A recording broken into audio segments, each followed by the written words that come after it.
Well, I have to make clear that I'm not yawning because I find the fate of Odia Christians or Graham Stains in general to be boring. No, it's because it's Easter Sunday and I have eaten a lot. Like, I'm very full. And, my dog is entering the room. And he's sitting down. And hopefully he doesn't make a noise. Hopefully he doesn't bark or burp or fart. I don't know what dogs do. Meow. Yeah. Welcome back, everyone. This is still Are You, the As of It Name podcast, and the only place where you will have a 20-minute history lesson about vaguely related things before you find out why fascists love to burn helpless people alive. In the last episode, we talked about the history of leprosy, the arrival of Christian missionaries, and the impact of Graham Staines and his family on the local community they surrounded themselves with. However, we also ended the last episode on how a white man's ignorance to the effects of segregation eventually led the villagers of Odisha and, in a sense, the entirety of the global south to forever resent anyone who praised a different god than them. Now, imagine the paradise we could have been without these white demons showing up. Well, not really. Some of us were weirdly into human sacrifices for some reason. I don't know why, but it's moving on. That the 1990s were anything but a period of turmoil in India's tumultuous history is no secret. What sets it apart from other instances is that instead of trained armies causing the troubles, it was everyday people like you and I who were at the front of these battles. The Rath Yatra towards the Babri Masjid is arguably what started this period of disturbances, which culminated in the hostilities peaking once said masjid was brought down brick by brick. Others may also point to the fact that the previous decade ended in and the new one started with violent insurgencies in Punjab and Kashmir respectively as being the true start of this tumultuous period. Now, riots across the country followed the Babri demolition, in which many Hindus but mostly Muslims were added to the list of casualties. In retaliation, the underworld of Mumbai carried out serial blasts in the lifeline of the city, the local trains, and that led to further misery. It was a period where unruly elements from all sides had the backing they needed to continue causing chaos, and ineffectual governments at the state and national levels that allowed this travesty to go on. Does that remind you of something? Oh my God! I don't know. Now, during this time, Odisha itself was going through a crisis of identity. Converted families and the segregated nature of their existence ensured that further divide would take place in the cultural practices of the two communities. Now, not saying that Christianity is a religion with a lack of traditions per se. I mean, it absolutely isn't, since it has become the default American religion, but its existence in India, except maybe a few coastal Christians, has always been new in the grand history of the country. Now, this means that their religious practices may sometimes mirror of their form of faith or just display complete irreverence to them. A form of this was started to be noticed in Odisha, where tribal people and their converted counterparts started having differences over various issues like agricultural practices, what kind of food they eat, what they wear, things like these. And the agricultural practices, you can say, were the main gripe, because these are not just agricultural lands for the tribals. No, these are sacred lands. They are tied to this land. So obviously they have seasonal agriculture. They have festive agriculture, like festivals embark harvest season or sowing season or whatever. And now compare this to the converted Christians, the converted tribals, who did essentially what the colonizers asked them to, and that is that hey, the trees don't care what dance you do it, what festival. They care about the optimum conditions to grow, and that was that. But you can't expect the tribal Christians to be just okay with it, because Odisha was never a very seriously colonized place. Like, even under the Mughals or the Delhi Sultanate and the many sultanates around the Deccans, I don't think any of them had a sincere effort of completely trying to subdue Odisha. And let's move on. Now, another trend that was growing in Odisha at an alarming rate was the spectre of unemployment. And after 10 years of this government, I think we all know how dangerous rhetoric thrives on unemployed foot soldiers. Now, we have had a steadily increasing rate of unemployment, that's true. It was 6.51 in 2019 and currently stands at about 9.2. But that can be attributed to the pandemic and the way the world has changed since. But Odisha, now she has been consistently, along with Kerala and Assam, among the three states with the highest rate of youth unemployment perpetually. Like, I'm pretty sure right now is the highest in terms of ratio to the available labor force. Now, in a world with no social media and where prime time news simply isn't a compilation of exaggerated grievances from your local right-wing influencers' WhatsApp feed, you may be wondering how such a population that's ready to be ignited finally gets flared up.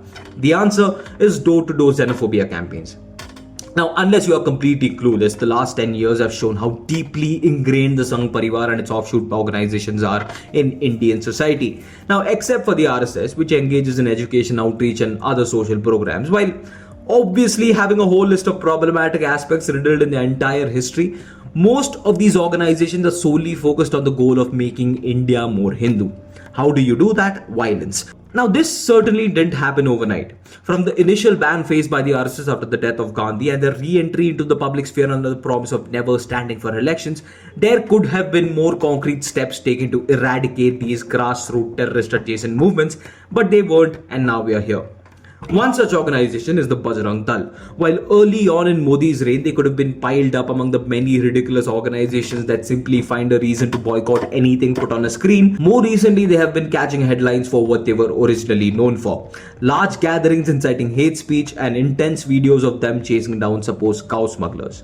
Now, the Dal finds a lot of systemic support around the northern states of Haryana and UP, with cops riding and often standing by the side of these men during the cow protection rounds. I think Monu Manesar was the guy from the Bajrang Dal that actually brandished like automatic rifles alongside police officers, and he was only detained after a social media outcry. I mean, what is the point of that? Like, no matter how useless or a spineless police officer you are, what good does it do to the reputation of the National Police Force to see you being emasculated by a local hooligan in your very own police station?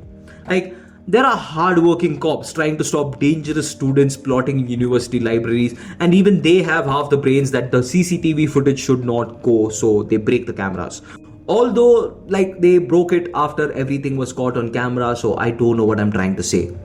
I guess the point is, if you don't want to get beat up by the police in India, just never go to college, never get an education, just stay safe out there on the street, see someone you hate, start beating them up, and the Indian police might just join you.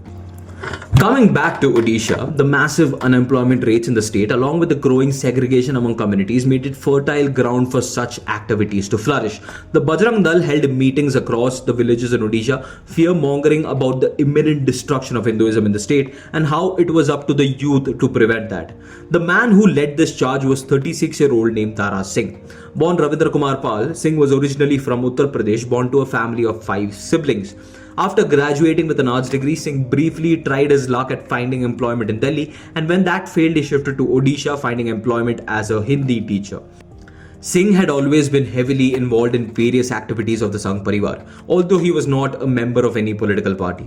He was a flag bearer and activist for the existing branches of the Bajrang Dal in Odisha, and as members of the Sangh Parivar often do, had contacts with and worked adjacent to various other organizations like the VHP, the RSS, and so on.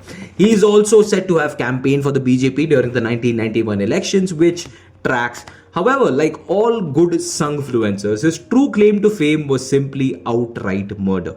Now, while you may be thinking it was the murders that this episode is based on, it's not, because Dara Singh was well versed in the trade of taking away human life as if all of them were as worthless as his own. Singh had always been a proponent of radical violence in order to prevent the supposed desecration of Hinduism, and had his men violently beat up the drivers of vehicles transporting cows, then these cows would be freed, often handed over to villages nearby, ensuring goodwill among the people surrounding him. Now, take a moment and like just wait for a moment, just picture this. It's actual guerrilla activity, like separatist activity. Had it been Adivasis doing this in the Chhattisgarh belt, they would have been branded Naxals and shot down by the Indian government. But these are Hindu warriors, so who the fuck cares? It's Atal Bihari Vajpayee running the government. Who cares? Now, though most of these drivers were Muslims, Singh's true enemy while in Odisha was the church. The first murder that could be solidly linked to Singh was that of Father Arul Das, a local priest in Mayurbhanj. A group of Bajrang Dal activists, who I'll going further just refer to as BD because it kinda sounds like a disease, approached Father Arul's congregation around evening and set fire to the church. Father Arul, watching this from some distance while attending a function, sensed that he could be in danger as well and started running for the trees. It was too late, as Tara and his men had already spotted him and continued to chase down the man until he was put down by an arrow to his chest. An alternate version of the story goes that Father Arul was simply sleeping in his bed when he was put down with an arrow to his chest. Another one of his convicted crimes was perhaps a clear sign as to how dangerous to the general sanity and safety of society this man was. As a cattle rescuer, Singh's encounters and clashes with Muslim drivers was frequent.